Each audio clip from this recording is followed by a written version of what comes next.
Hello, and welcome back to the Outdoor Minimalist podcast. I'm your host, Meg Carney, and I'm an outdoor and environmental writer and author of the book, Outdoor Minimalist, Waste Less Hiking, Camping, and Backpacking. Follow the link in the description to pre-order a copy of the book so you'll be the first to receive it on the date of September 1st, 2022.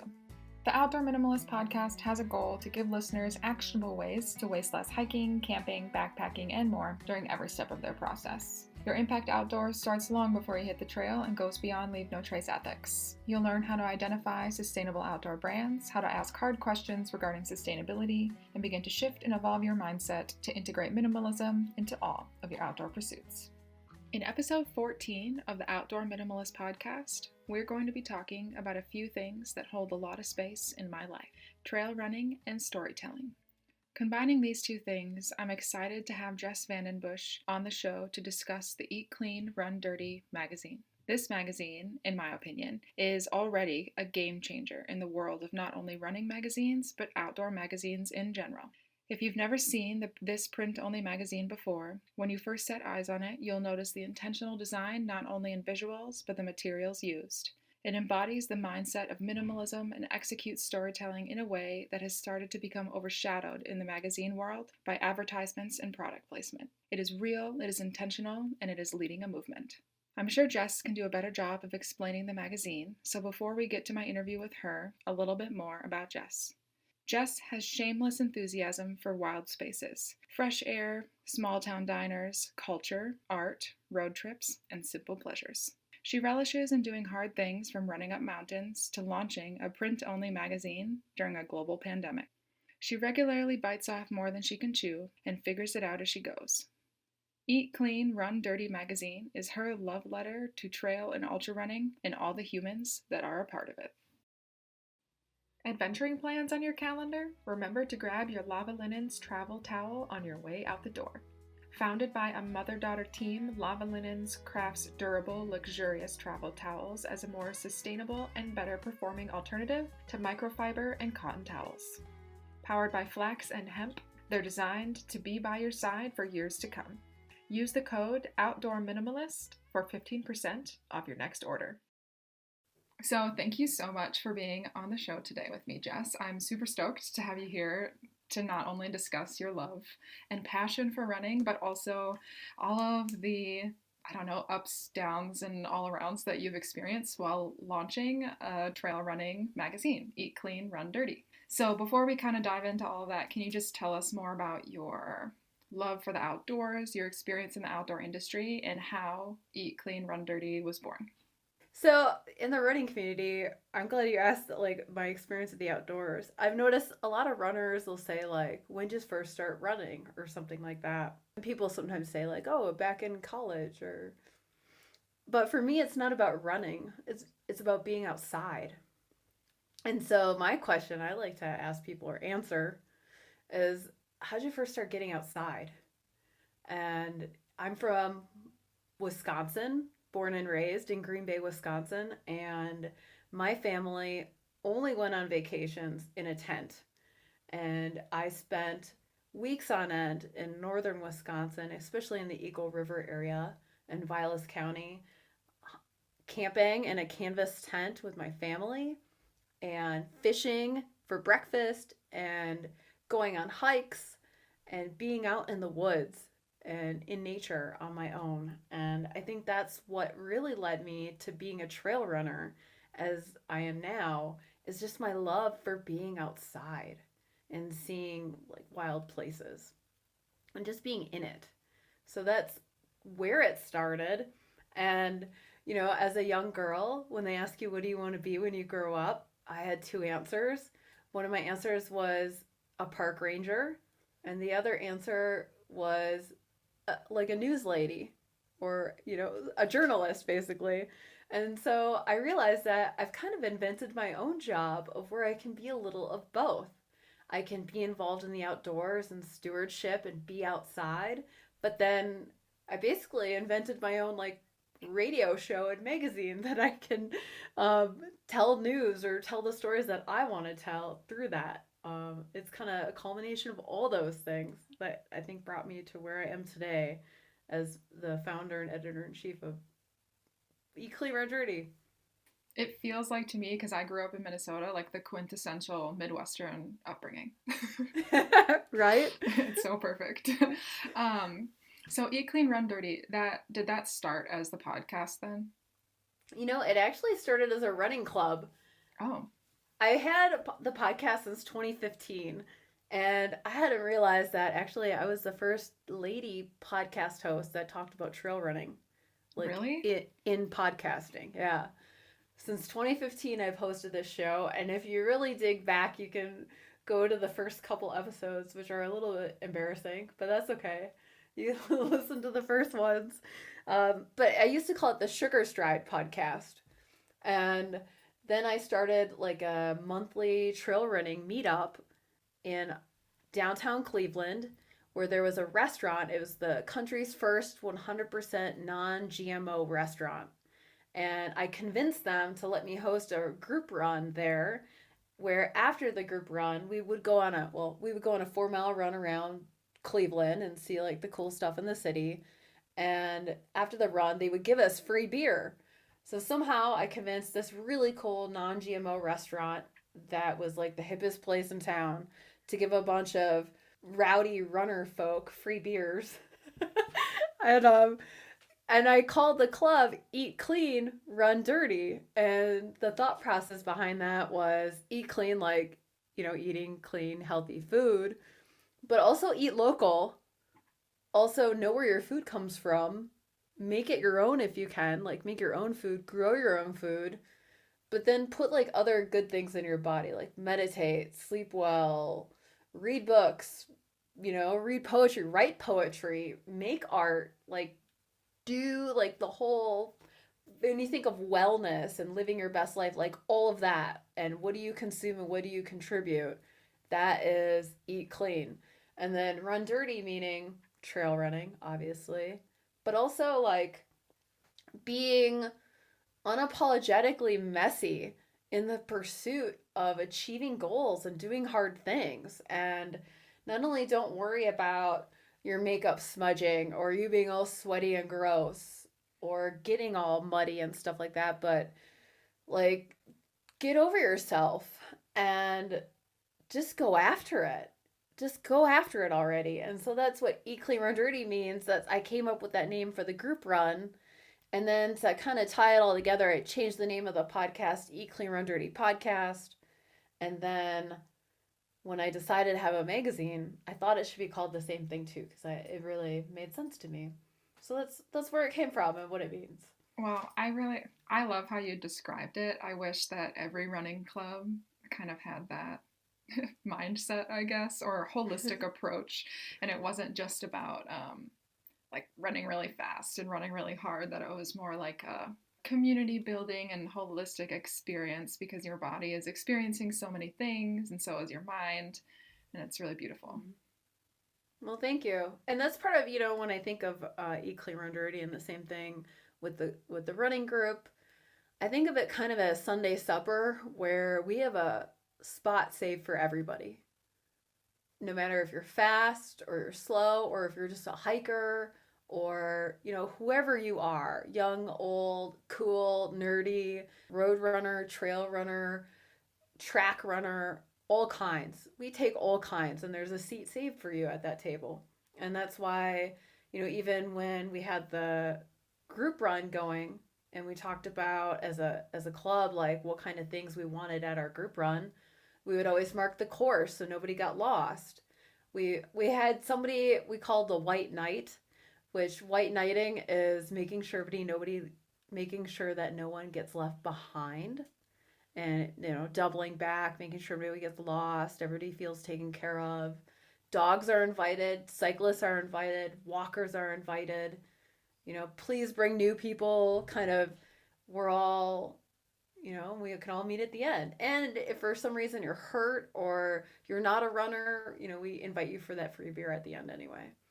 And that's the culture, right? That's like the culture we wanted to create around that group. And I think it really, I think it makes people feel welcome and like they belong to something.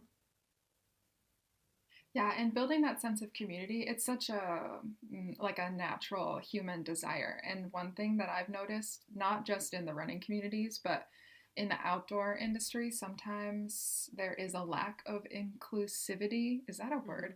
Like inclusiveness. I don't really know how to phrase it, but it sounds like you're kind of trying to meld that into the trail running community. Yeah, I think that's an interesting way to look at it. I think that it's human nature to want to be a part of a tribe.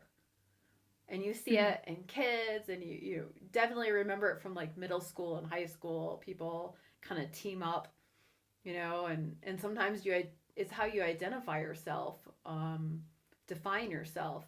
Are you one of the band nerds?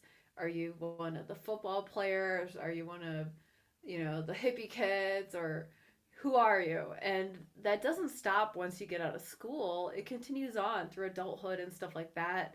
And even within different like bigger umbrellas, like the outdoor community, right? There's very much tribes within that. The climbing people and the mountain bike people.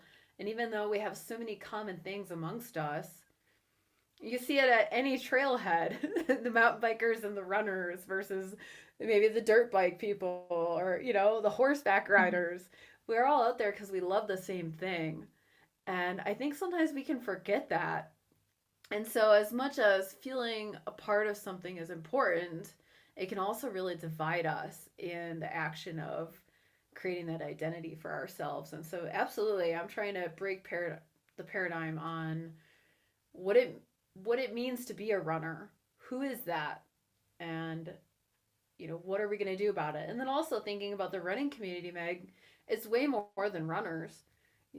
Some of the people who've made the biggest impact on me as a trail runner have been folks that don't run at all, that are aid station captains or volunteers, or just members that support the community at large but don't actually run themselves, but they're just as big of a part of the community as anybody else.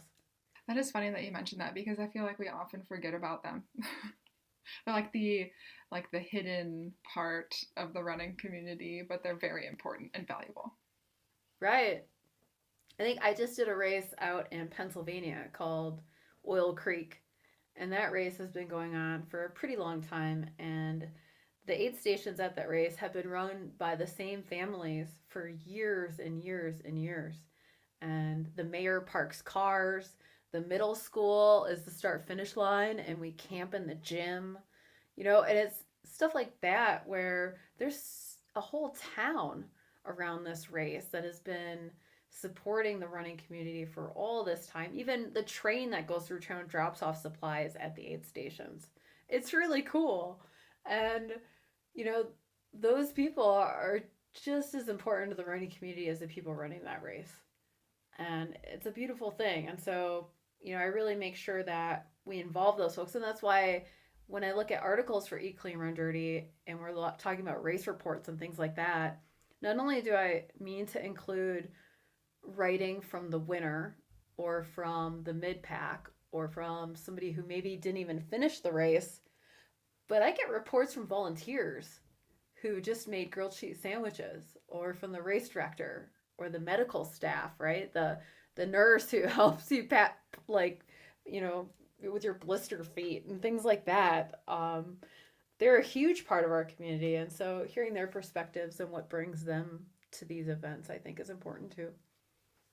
I think you already kind of hit on some of the aspects of the next question that I'm going to ask, but there's a lot of magazines that exist, right? And there's a lot of running magazines specifically. So, my general question is kind of how or in what ways does Eat Clean Run Dirty stand out from them, or maybe is even doing things much better than them?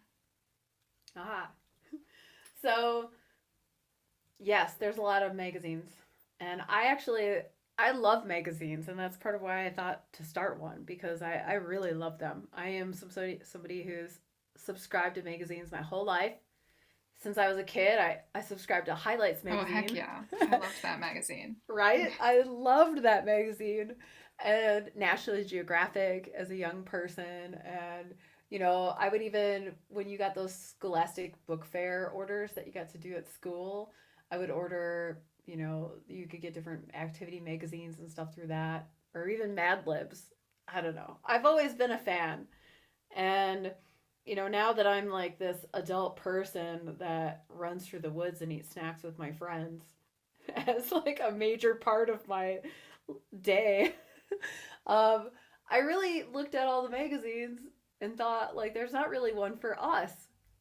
Now, there's plenty of magazines and there's plenty of ones that talk about getting outside and with being a runner, but the articles in them, well, number one, they're super glossy and they try and fit like a ton of content on in bullet points on one page. And then there's like 5 pages of advertisements and then lots more bullet points or a story. And the story will be about how to run faster by losing weight or something like that. And that is so not what I'm trying to do.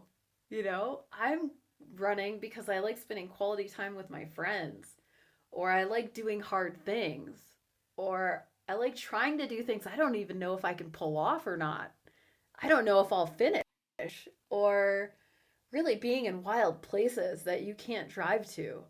Running a point to point 100-mile race, you get into places that nobody else can see unless they're willing to run that far too on their own 2 feet. And those are the reasons I run. And so the content of the other running magazines isn't necessarily based off of that and the community around it. And so I decided to start something completely different with minimal to no advertising, focused on art and storytelling instead, about the community that inspires me and that I love so much. And so I'd say it's completely different, in that it's about what we're actually here to do instead of trying to sell things. Yeah, I think that they obviously pay for a lot of content, whether it be print or digital. They are honestly part of the reason why I stopped subscribing to some magazines, is I was like, I'm kind of tired of you trying to sell things to me, and I just kind of want to read stories and real life experiences that I can relate to. Yeah, and I think it's a tough thing, right? Because you got to pay the bills somehow. Mm-hmm. And there's also a lot of companies that are doing cool stuff and that are innovating or, doing business sustainably, that have really excellent business practices and how they source their materials, and that are making quality gear built to last. And you think of some big ones like Patagonia, for instance, and how they show up. They're a big business, but Mm-hmm. they're doing a lot of things the right way. Or Prana is another one that, is really leading the way in sustainability and things like that. And so gear isn't bad. Buying things isn't bad. I believe in conscious consumerism, right? Yep. Mm-hmm. But what it's done to magazines, for me at least, is they've kind of taken over from the storytelling. Yeah. And so I guess, I just thought, well, I wish that we had a magazine that got me really excited, that writes about what we like to do in running. And there wasn't one out there. And I guess I just kind of thought, well, I suppose I'm going to just have to start one myself. So if I was kind of forced into it. And so I did. And it can be, because I'm the one making it, it can be exactly the things that I want it to be. And I, only hope to do the community justice that it's serving by representing them appropriately in those pages. I guess I'm kind of just hearing you talk about the magazine and having seen the magazine as well. How, as the editor, do you decide the direction of each issue and the things that you want to include? Sometimes it's just literally things that inspire me, or when I'm in that space, when I go out for a run and I'm in that flow state and I get like all my best ideas while I'm running and things like that, just things occur to me. I don't know, however ideas happen for people. I just have these ideas about stuff, and then how to pull them all together, or I'll see what other people are doing and just learn more about that. Um, there was an article in this upcoming issue that is going to be the greatest by far magazine that I've ever made, let alone it might be like the best trail running magazine I've ever seen. I'm so excited about it. I know I'm talking about it in a really big way. It's gonna be so gorgeous. But there's an article about canceled races, and obviously, so sometimes current events inspire that. There's an article about canceled races and learning more about that. Why do people cancel races? How is it handled? What are the reasons for canceling races? And talking to those race directors about, like their decision into canceling races. And this is beyond COVID reasons, for weather, for all kinds of reasons. And then what do they do? How do they handle refunds? How, like sometimes they're for weather. What do you do when you don't cancel a race and there's, really hard weather? Where, some of these races are in the mountains and they present life threatening conditions. Mm-hmm. And so, that idea for that article came from knowing people who do really cool things. It comes from current events, like having my own races canceled. And it comes from using that idea of having understanding over judgment and being curious about the world around us and about the people around us.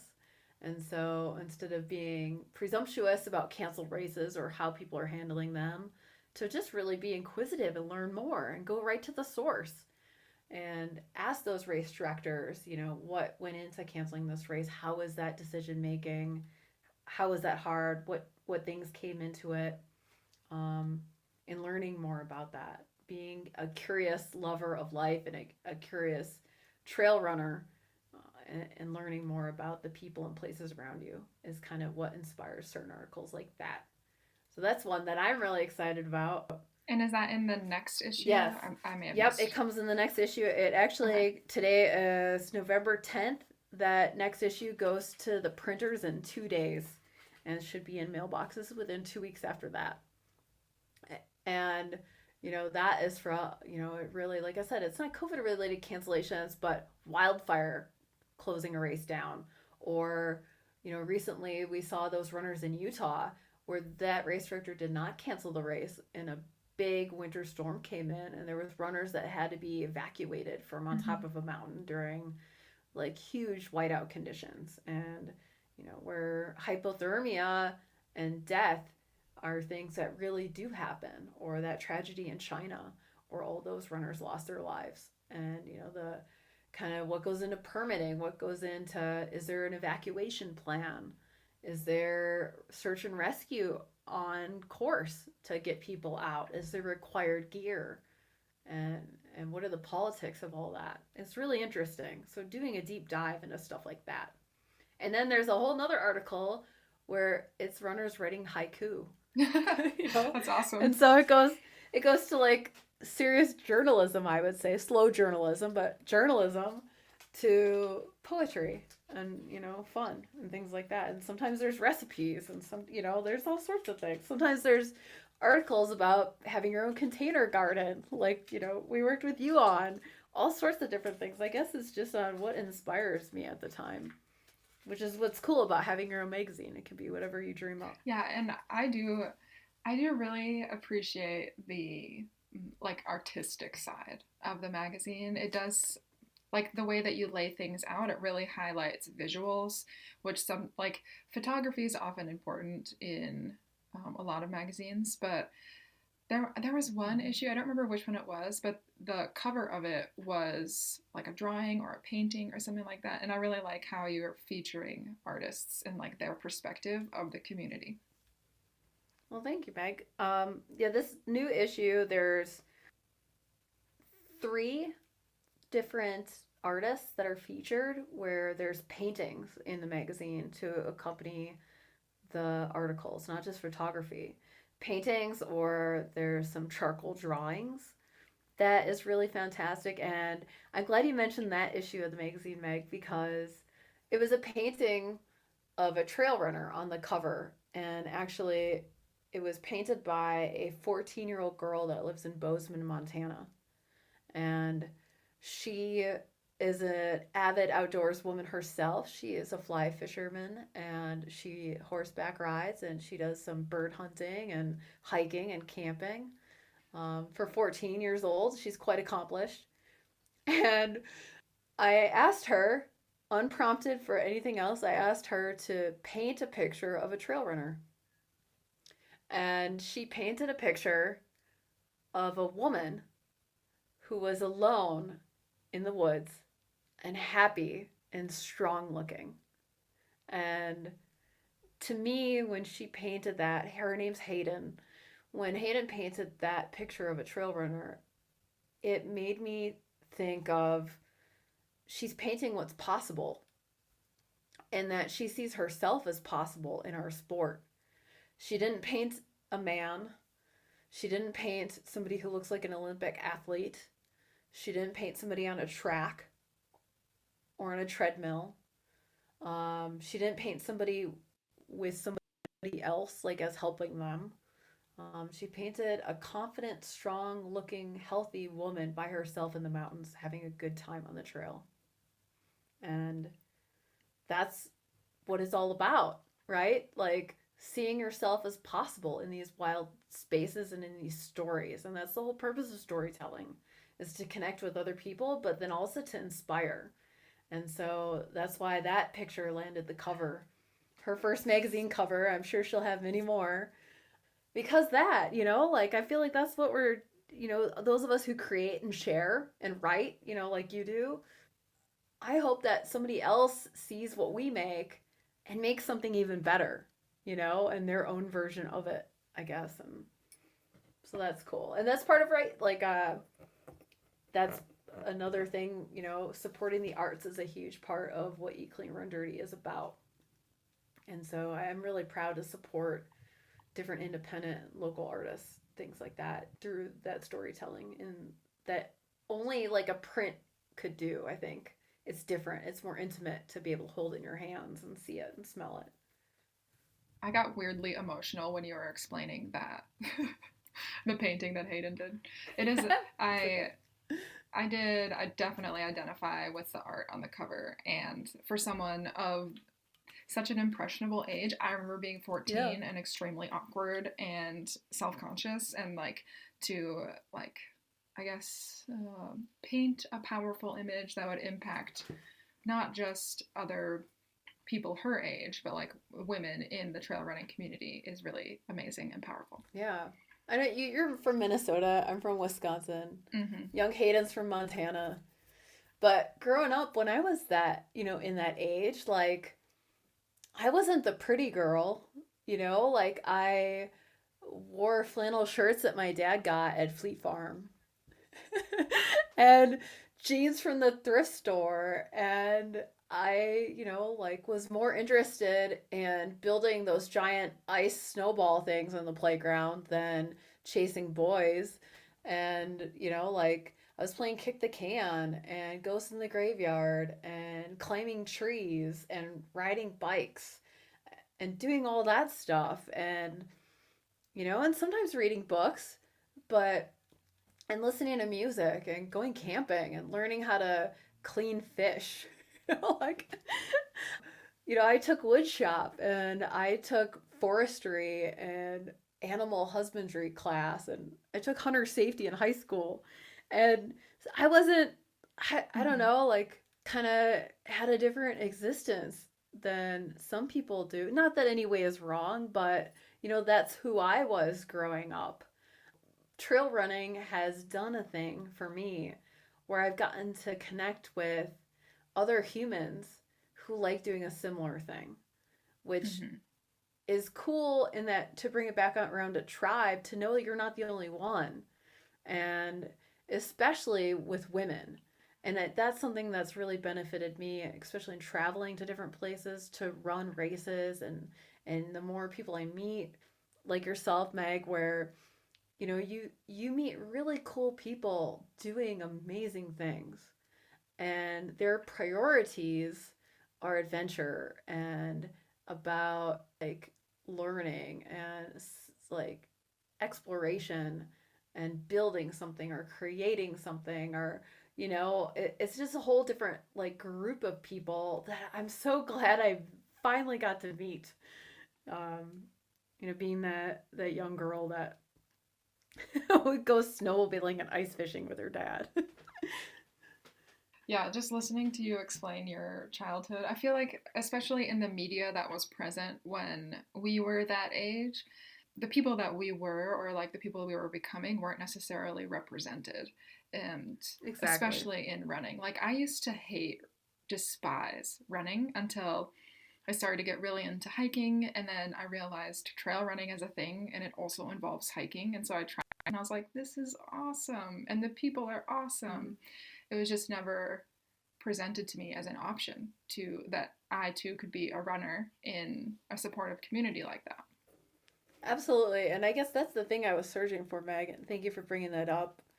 Representation is huge and it matters. And, that's bringing it back to Hayden's cover or something like that.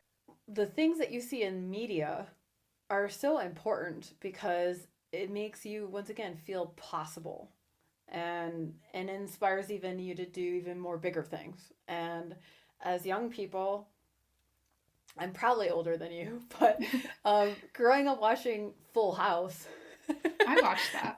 right? Like growing up watching Full House, like DJ Tanner didn't go fishing, like um, it's different stuff like that. And so now that you have this podcast, and I have this magazine, and we can show those people and those stories who have, now that we know, have always been there. There have always been women of adventure and people, not just women, but men too, and people who are undefined, right? Like people who just opt for a life outside or a life with different purpose, I guess. And we can show those people in the pages of the magazine, and share their stories. And I think that that is really big. And I just can't wait to see what this next generation of people that have this sort of media and this sort of representation, what they create and what they see as possible because the things we're building today, and shows like yours and your writing. um, it's just a really cool, exciting time. It really is. There's a lot of things shifting and in all aspects of life, not just in the outdoor community, but like in media as a whole, there we're seeing kind of like a larger shift towards that. I keep wanting to say inclusivity, but I don't even know if it's a word. Anyway, um, I think it is. okay, I should know, right? Because I work with words, but I can't know every word. So, a couple of things before we kind of tie the interview up is okay, two things. Can you share two things? One, what has been your biggest obstacle in creating Eat Clean Run Dirty? And what would you say is your biggest win? Ah, the biggest obstacle in creating it has been learning as I go. And you don't know what you don't know. So every step of the way, sometimes, let me back up with saying, sometimes when people want to start something, they do so by being very prepared. And like if somebody wants to start a podcast, for instance, they make sure they have all the perfect equipment, and they build a studio, and they have a professional quality microphone, and they hire a production assistant, and they record 20 episodes before they launch their first one. And in contrast, to use podcasting as the example, I, didn't do any of that. And I didn't even have a microphone. I recorded my first podcast just on my old computer and just Googled how to have a podcast and then decided to have one and just did. And I learned as I went. And I did the same thing with the magazine. I had an issue 0 and I had no graphic design experience. I've never taken a computer class in my life. Like I like I've never been in publishing. I am not a writer. Like I did not go to college. I was a teen mom, and I just decided it's something where I have completely no business doing this. Completely no business trying to have a magazine. I just decided to, and then figured it out as I went.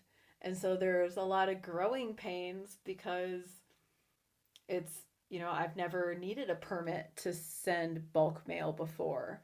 And I did not know that you have to have your magazine pages in multiples of 8 because of how they cut the paper, or like different things like that I had no idea about, but every step along the way I learned.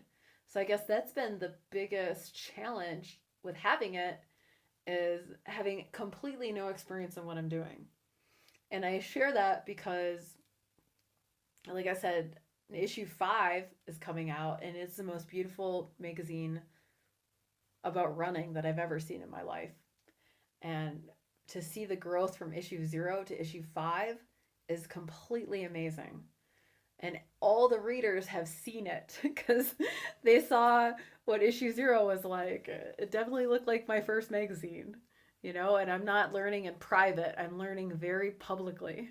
And also, then that makes my mistakes very public. And just being bold and brave in the pursuit of it, has been a really big lesson. And I hope that from telling this very transparent and vulnerable point, that somebody listening who's been thinking about starting something but thinks that they're not ready, I want to encourage you to start anyway. Start anyway. Start now. Do it now. Stop waiting. Because you might not have tomorrow. Like, just start now. Start with what you have. Start where you are. And that can be hard work, but damn, you're doing it, So that's been the biggest thing. What your other question was? I guess your biggest win. Yeah, like celebratory, yay moment. Right? They've been quiet ones. It has been things like notes that I've seen from readers saying that, I got a note from a woman from Florida who's 50 years old, and she lives in Boca Raton, and there's not much of a trail running community there, but she runs anyway, and she's just now starting. She's a new runner at the age of 50, and from reading the stories in Eat Clean Run Dirty, she feels like she's got a shot. She feels like she belongs to something bigger than her. She feels a part of it, a part of the movement. She feels possible. And so things like that. Other things like, having, I think it was a post that I saw from one of our photographers, and it was her first published article. And she shared it, and her mom commented on it, of how proud she was of her. And to me, like, I'm going to cry talking about it. Like, that's a big deal. And to be able to share the beautiful hard work of people that we know that, maybe aren't understood in typical media or aren't seen represented or things like that. Like, telling those stories and sharing that art and being able to put them in the spotlight, deservedly so. And for them to be able to share that with their family and have that milestone, God, that means so much to me, to be able to help that happen. So it's been little things like that, that aren't actually very little at all. But those wins are, my wins are the wins of other people, and really kind of creating, I want to make a canvas, basically. I want to make a canvas for others to realize their potential and to accomplish things. And that's what Eat Clean Run Dirty is. I just make a canvas, and it's other people to paint. As a creator, that is, I feel like often those little moments are very impactful, and it kind of helps you return to your why and your mission, like you're saying, to create that canvas. It's like you are actually carrying out this dream and this mission and allowing other people to be a part of it as well. So the magazine itself is subscription only, print only. So how can people get it, I guess? Right. So there's a couple of ways that you could get Eat Clean Run Dirty. It is print only. You can get it by visiting our website at eatcleanrundirty.com. There's a link there where you can click on through the link and you subscribe to the magazine that way. It's 4 issues a year. There's a note there too, that says if for some reason you've fallen on hard times or you've lost your job or you're in a bad way, but you don't want to be let out of, the magazine and seeing the art, just send me a note if you can't afford it right now. And we will, we have some scholarship subscriptions that we can give you until you get back on your feet. Like I said, everybody has a place at our table.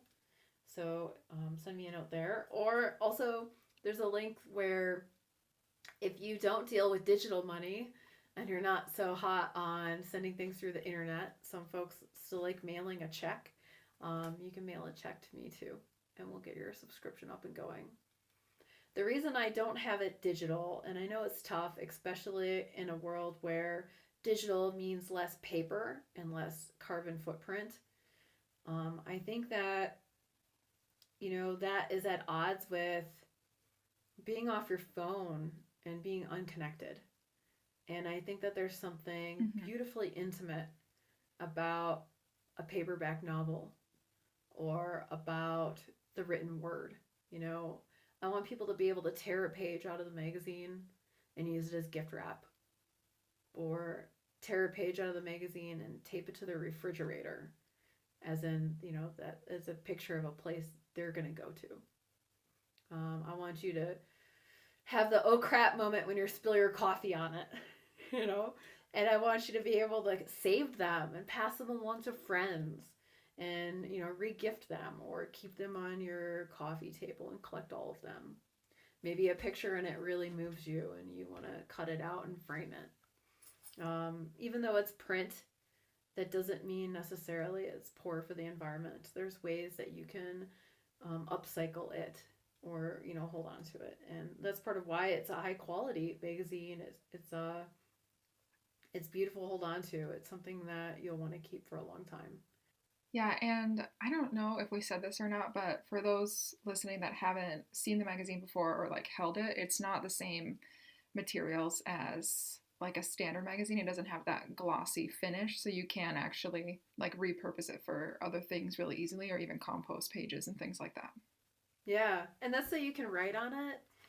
Sometimes there's interactive things you can tear pages out of it, but I actually, Meg, I called my printer and asked them if they could make paper that has those little seeds in it.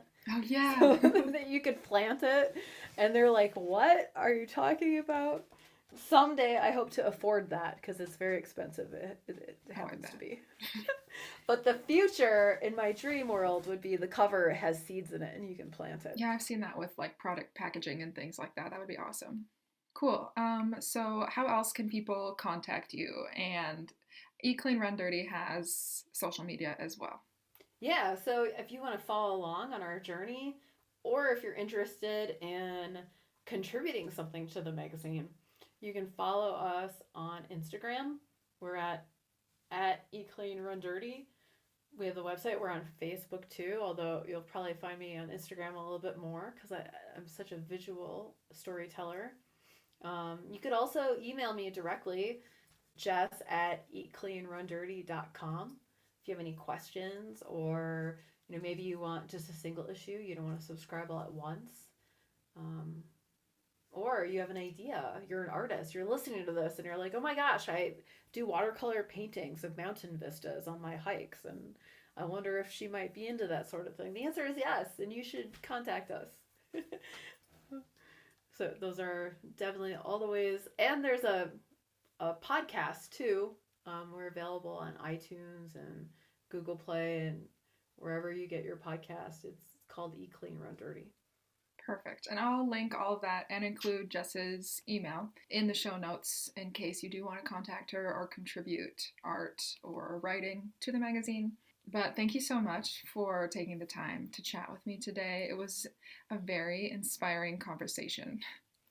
Well, thank you so much, Meg. I really appreciate the opportunity to talk about this, um, this project, basically, this endeavor or this mission on your show. And I definitely always appreciate your contributions, both through your podcast and your writing. So it's really, I'm a big fan. So it's an honor to be on your show.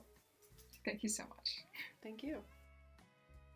Well, I always have a blast talking to Jess, but I especially enjoyed the conversation that she shared for my podcast today. If you want more information about contributing to the Eat Clean Run Dirty magazine, I will include Jess's email address in the show notes so you can contact her there. And I do encourage any creators, artists, photographers, writers. Jess is an amazing person to work with really great vision and allows for a lot of different creative outlets through her magazine. If you want to subscribe, I'll also put the link in the show notes, so you can just click that, subscribe, and carry on. I will say that if you're looking for a good low waste and really thoughtful holiday gift, the Eat Clean Run Dirty magazine, you get 4 subscriptions a year, and any runner in your life will be sure to enjoy. So thanks for listening, and if you liked what you hear, let me know. Leave a review and be sure to subscribe so you never miss an episode. You can still find me on Instagram at outdoor.minimalist.book. Follow there for daily updates, other educational resources, and to help build an outdoor community with the shared goal to create a better outdoor space as we recreate.